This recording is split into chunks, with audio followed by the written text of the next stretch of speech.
Bonjour YouTube, on se retrouve pour une nouvelle vidéo sur ma chaîne YouTube dans un cadre extérieur, un cadre de soleil. Je me suis mis la caméra sur trépied et j'en profite là, j'ai quelques minutes tranquillou, en pleine journée, un dimanche après-midi, très exactement 15 h. Autant en profiter pour vous faire une petite vidéo. Petite vidéo un peu émotion, une petite vidéo un petit peu confession. Je suis venu vers Maëva, je lui dis ah t'aurais pas une idée de vidéo? J'ai plein d'idées en fait, mais je sais pas dans quel ordre les faire et les tourner. Je me dis t'as qu'à faire une vidéo sur le fait de devenir papa. C'est vrai que c'est l'anniversaire de Libye aujourd'hui, 21 avril, anniversaire de Libye et Gabriel, et toute l'opportunité de dire comment j'ai ressenti le fait de devenir papa. Alors j'ai appris la grossesse de Maëva en 2009, très exactement. Et en 2009, j'avais 21 ans. Ouais, c'est ça, j'avais 21 ans si je calcule bien. Et on voulait Libye, c'était voulu, c'était calculé. On avait tous les deux une situation financière correcte, on avait tous les deux une situation de couple de plusieurs années, on vivait ensemble et tout ça. Et c'est vrai que pour nous, c'était la suite logique. Alors oui, on était jeunes, il y avait le délire de dire voilà, on est des jeunes parents, est-ce que c'est une bonne idée ou pas? Mais bon, ça après, on en discutera peut-être dans une autre vidéo, le fait de devenir parent jeune. Mais voilà, on voulait Libye. Donc quand on a su que Maëva était enceinte, pour nous c'était vraiment un bonheur. Et on s'est dit ça y est, on va devenir parents dans quelques mois, c'est lancé. On voulait à la base 2 enfants, on n'en voulait pas 4, on voulait 2 enfants, un garçon et une fille, et puis c'était vraiment le calcul pour nous qui était cohérent. Se sentir papa ou devenir papa, très honnêtement, je me suis impliqué tout le long de la grossesse, que ce soit pour les échographies de plaisir comme on dit, parce qu'on avait bossé avec quelqu'un qui faisait des échographies ponctuelles comme ça, et du coup on avait collaboré ensemble et on pouvait venir faire des échographies quand on le voulait, donc c'est vrai qu'on avait fait plusieurs pour Libye. Mettre de l'huile d'amande douce sur le ventre pour pas que les vergetures apparaissent et tout ça. Je trouve que je suis un futur papa qui me suis beaucoup investi dans la grossesse. J'étais aux soins de Maëva, j'écoutais ses besoins. S'il y avait envie d'un muffin à 23 h 30, j'allais lui chercher un muffin. Justement, pour cette grossesse de Libye, elle mangeait beaucoup de salé. Des jambons beurre, des trucs comme ça. Tu sais pas pourquoi c'était son délire, mais parfois de temps en temps, elle te demandait un muffin à 23 h 30, tu sais. Si vous entendez Théo qui parle derrière, c'est normal, il est juste là en train de jouer dans l'herbe. Vous inquiétez pas, il n'y a pas des voix ou des fantômes qui discutent. J'espère d'ailleurs que le son est de bonne qualité avec cette caméra, normalement oui, mais j'espère que ça vous gênera pas. Au pire, j'achèterai un micro externe que je vous brancherai dessus pour ces facecam d'extérieur, etc. Alors le fait de devenir papa, pour moi, il y a une chose qui a été délicate, c'est le fait que pour les grossesses de Maëva, on n'a jamais eu des parents contents.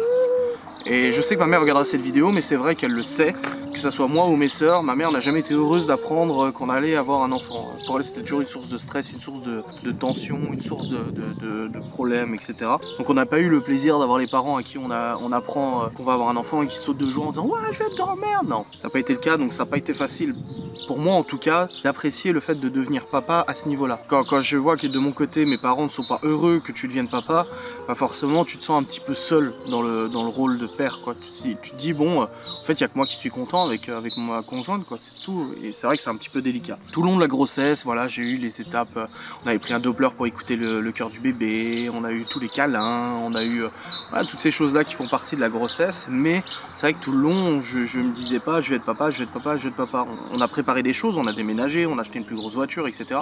Tout ça on a bien anticipé, on a bien calculé et géré, je pense. Mais le fait voilà de devenir papa, c'était pas trop ça encore. De toute façon, le moment le plus décisif, ça a été forcément l'accouchement, et c'est là où tu te prends vraiment une claque dans la gueule, et qu'on s'est pris la même avec Maëva.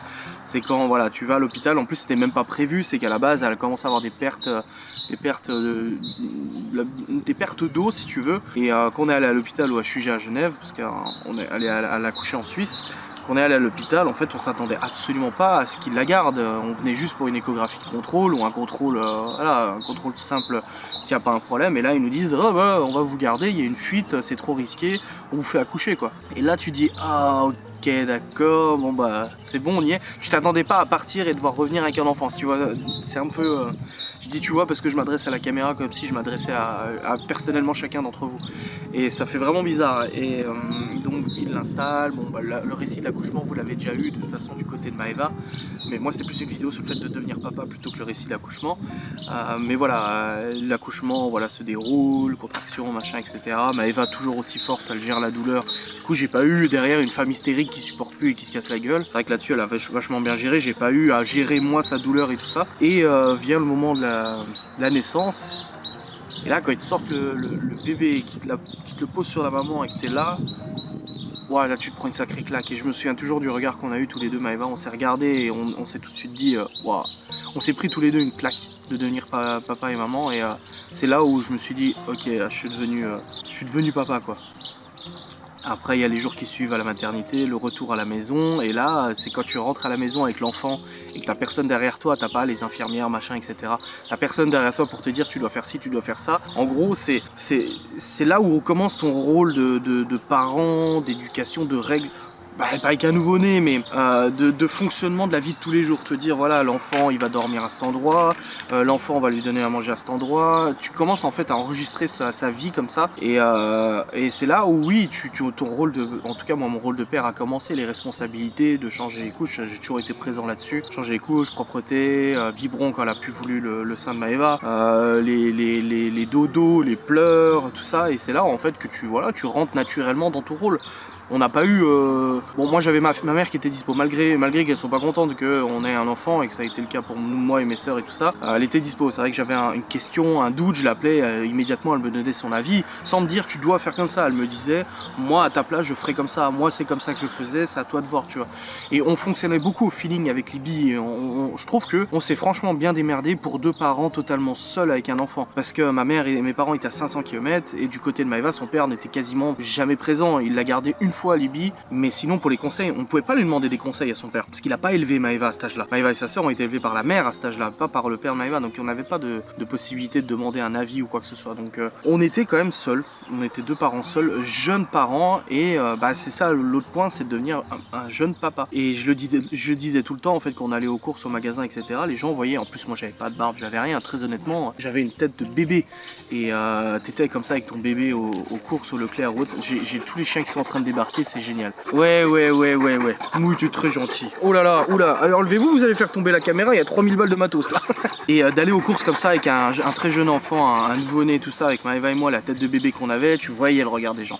Et ça a été dur aussi pour le rôle de papa, parce que t'avais en fait les gens de la génération de nos parents, donc 30, 40 ans, 50 ans, qui nous regardaient de travers, et t'avais les gens de la génération de nos grands-parents, 60, 70, 80, qui nous regardaient avec admiration. Parce que eux, ils ont été habitués à avoir des enfants jeunes, tandis que nos parents, c'était moins ça. C'était pas pareil. Nos parents, ils sont issus des 30 Glorieuses, donc forcément, c'est différent. De leur côté, c'était différent, et ils avaient un mauvais regard, et ça a été dur en tant que papa, devenir papa et d'avoir ce regard des gens et tout ça. Mais je disais toujours, il faut quoi que j'ai sur mon front mon salaire qui soit indiqué. Nous sommes en couple depuis très longtemps, nous avons un bon revenu et nous savons ce que nous faisons. Parce que tu sais, généralement, tu as toujours l'image de se dire, jeunes parents, c'est qu'ils l'ont pas voulu, c'était un accident ou quoi que ce soit. C'était pas du tout le cas. Et pareil pour l'éducation, à chaque fois qu'on allait au magasin, qu'on a un rendez-vous à la banque ou des trucs, parce qu'on était toujours tout seul. Faut savoir que Libby et Léo, en tout cas Léo jusqu'à ses 6 mois, on a toujours été tout seul.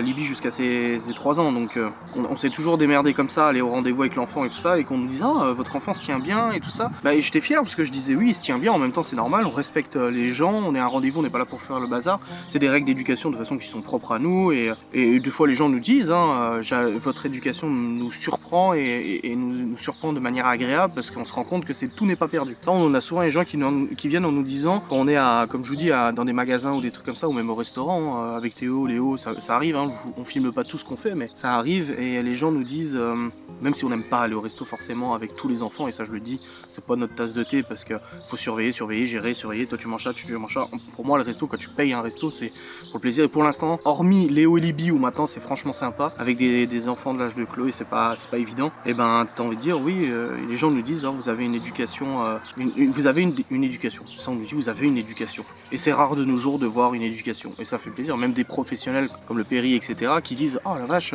quand vous lui dites quelque chose, le lendemain il a bien compris, il se calme. Bah oui, parce qu'on lui explique, parce qu'il y a des règles à la maison et puis il y a une punition si tu fais le bazar, tu vois. Donc ça c'était un défi pour nous de devenir jeunes parents et jeunes papas, de véhiculer cette image de parents qui assument leur enfant, qui voulaient leur enfant.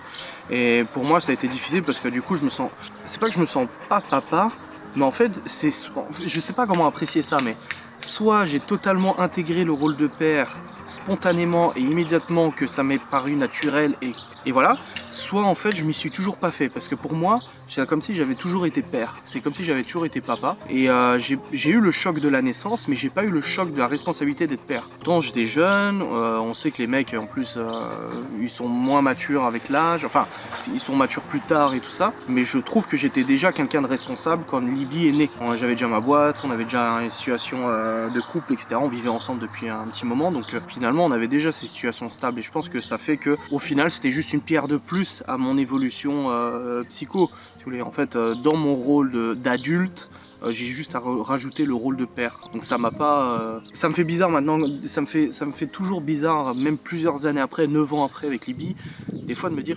d'entendre papa, papa, papa, ça fait bizarre en fait. Et c'est une fois de temps en temps comme ça me saute aux yeux et je me dis, putain, c'est vrai que je suis père de 4 gosses. Ah putain, c'est vrai. Parce que là, on parle de Libye, après, il y a tous les autres, mais c'est vrai, des fois, je me dis, en fait, je me retranspose dans moi quand j'étais enfant et que je parlais à mon père et je me dis, merde, c'est vrai, là, par exemple, j'ai le jardin en face de moi, le fait de faire le jardin avec Théo, et ben je me dis, ah, c'est vrai que je suis son papa, et en tant que papa, je lui apprends des choses tous les jours, j'essaie de...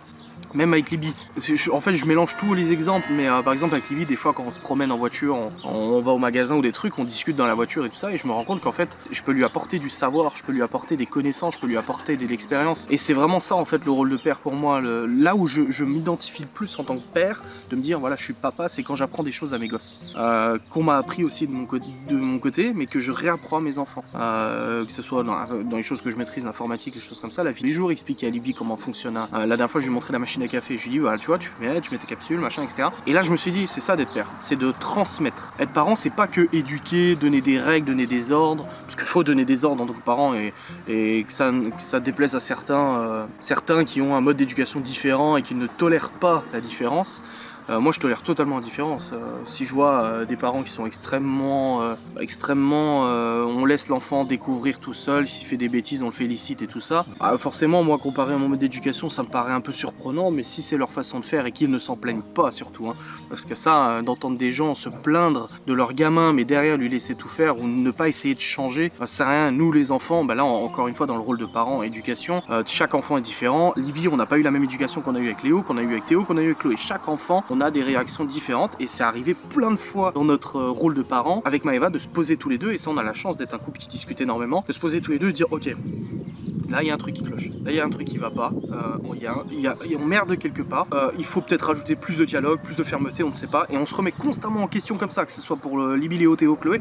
Pour chaque enfant, on a su se remettre en question, et on sait, je pense qu'on arrive, vu le comportement de nos enfants en communauté, etc., à les guider convenablement en adaptant nos méthodes éducatives. Léo a besoin de douceur, mais fermeté. Léo, il a besoin de fermeté, mais dans la douceur. Je sais pas si vous comprenez. Théo, lui, tu vas lui dire un truc, il écoutera pas. Il faut que tu hausses le ton.